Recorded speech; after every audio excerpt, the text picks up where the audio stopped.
Okay, so I'm making ricotta, fresh ricotta from whole milk. I got a gallon of whole milk.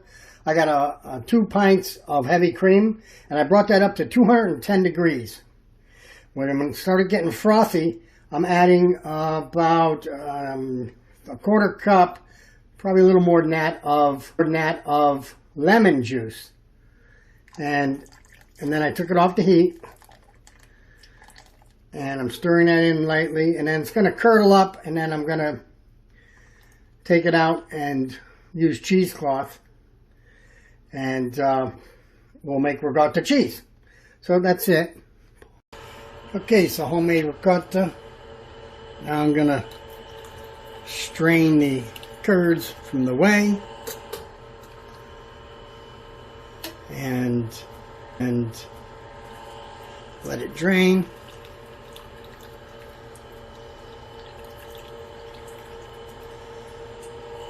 I did this with a gallon of milk, so